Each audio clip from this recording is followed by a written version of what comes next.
नमो भगवते वासुदेवाय। प्यारे भक्तों, इस वीडियो में आप सुन रहे हैं कार्तिक मास महात्म्य का अध्याय 30। भक्तों, कार्तिक मास महात्म्य में आपका स्वागत है। आपका दिन शुभ हो और भगवान श्री हरि विष्णु और माँ लक्ष्मी की कृपा आप पर और आपके पूरे परिवार पर हमेशा बनी रहे।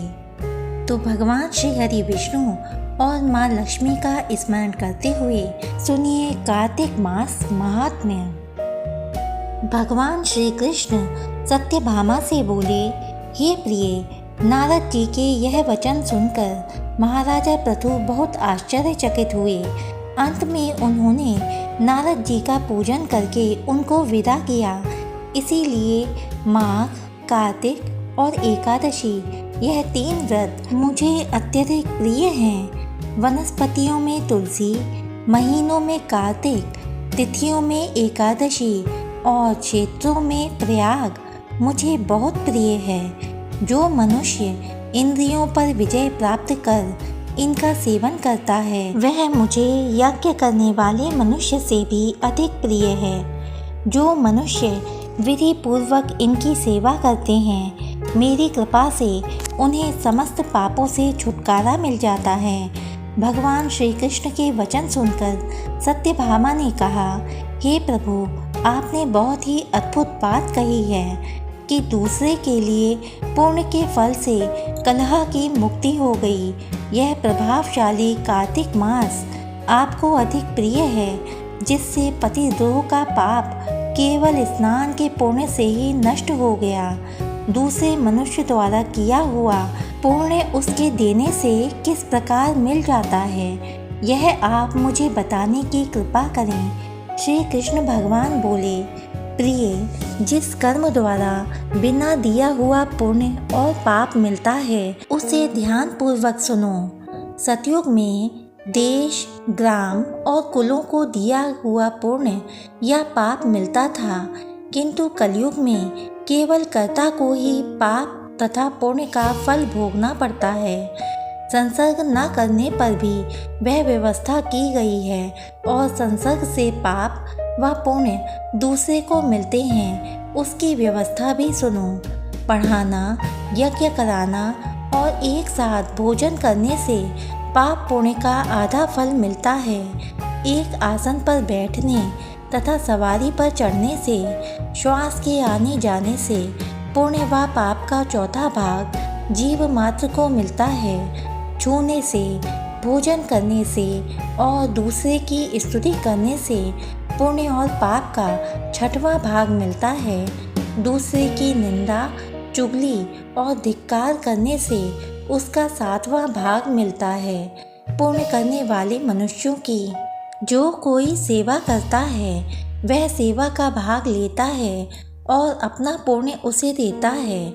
नौकर और शिष्य के अतिरिक्त जो मनुष्य दूसरे से सेवा करवाकर उसे पैसे नहीं देता वह सेवक उसके पुण्य का भागी होता है।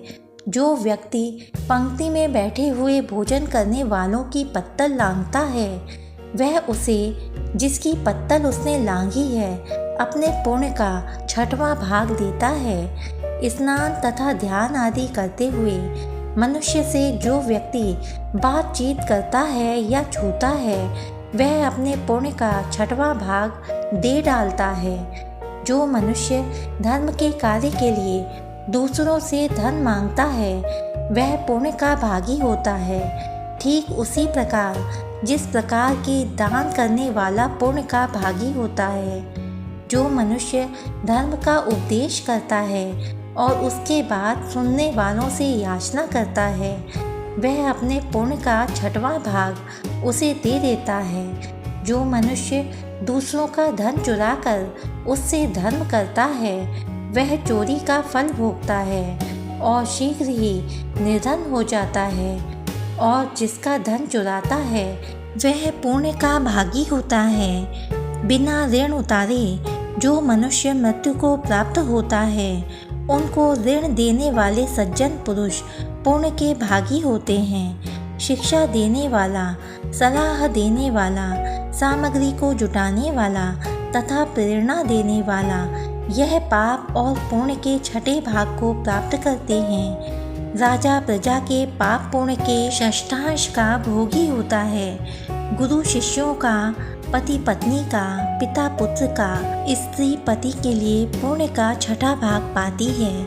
पति को प्रसन्न करने वाली आज्ञाकारी स्त्री पति के लिए पुण्य का आधा भाग ले लेती है। जो पुण्यात्मा पराये लोगों को दान करते हैं वह उनके पुण्य का छठा भाग प्राप्त करते हैं। जीविका देने वाला मनुष्य जीविका ग्रहण करने वाले मनुष्य के पुण्य के छठे भाग को प्राप्त करता है। इस प्रकार दूसरों के लिए पुण्य अथवा पाप बिना दिए भी दूसरे को मिल सकते हैं, किंतु यह नियम जो कि मैंने बतलाए हैं ये कलयुग में लागू नहीं होते। कलयुग में तो एकमात्र कर्ता को ही अपने पाप व पुण्य भोगने पड़ते हैं। इस संबंध में एक बड़ा पुराना इतिहास है जो कि पवित्र भी है और बुद्धि प्रदान करने वाला कहा जाता है। उसे ध्यानपूर्वक सुनो। ओम नमो भगवते वासुदेवाय।